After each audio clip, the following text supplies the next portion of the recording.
ఒక చిన్న గ్రామంలోని ఇంట్లో కాసేపు ప్రశాంతంగా ఉన్న ఒక చిన్న బొమ్మల గది ఉంది. అందులో తలతలాన కూర్చున్న రంగురంగుల బొమ్మలు, చిన్న కార్లు, మృదువైన టెడీ బేర్లు, ఇంకా ఎన్నో ఆటబొమ్మలు తదుపరి ఆట కోసం ఎదురుచూస్తూ ఉంటాయి. అర్ధరాత్రి గడియారం 12 కొట్టగానే బొమ్మలు కదలడం ప్రారంభిస్తాయి. చిన్న కారు తన ఇంజిన్ స్టార్ట్ చేస్తుంది. టెడీ బేర్ తన చేతులను చాపుకుంటుంది. అన్ని బొమ్మలు గది మధ్యకు చేరుకుని నిశ్శబ్దంగా నవ్వుకుంటూ ఉల్లాసంగా చర్చించుకుంటాయి. చిన్న బొమ్మ సైనికులు శ్రేణిగా నడుచుకుంటూ బిల్డింగ్ బ్లాక్స్ తో ఒక చిన్న వేదికను సిద్ధం చేస్తారు. బొమ్మలు డ్యాన్స్ ప్రాక్టీస్ చేస్తూ సాఫ్ట్ టాయ్స్ వెర్రివేషాలు వేసి అందరినీ నవ్విస్తాయి. ఈ రాత్రి బొమ్మలు తమ కోసమే ఒక నాటకం వేయాలని అనుకుంటాయి. చిన్న రుమాలతో చేసిన తెర పైకి లేచింది.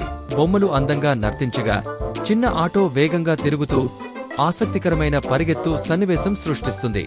టెడీ బేర్ వేసే జోకులు అన్ని బొమ్మలను నవ్విస్తాయి. చిన్న చిన్న బొమ్మల ప్రేక్షకులు చప్పట్లు కొడుతూ ఆనందంగా అభినందిస్తారు. నాటకం ముగిసిన తర్వాత అన్ని బొమ్మలు కలిసి నమస్కరించి తమ అద్భుతమైన ప్రదర్శనను గర్వంగా ఆస్వాదిస్తాయి. భానుడు ఉదయించడానికి ముందు మళ్లీ అన్నీ తమ స్థానాల్లో మౌనంగా స్థిరపడతాయి. మరుసటి రాత్రి కొత్త అద్భుత కథ కోసం ఎదురు చూస్తూ ఉంటాయి.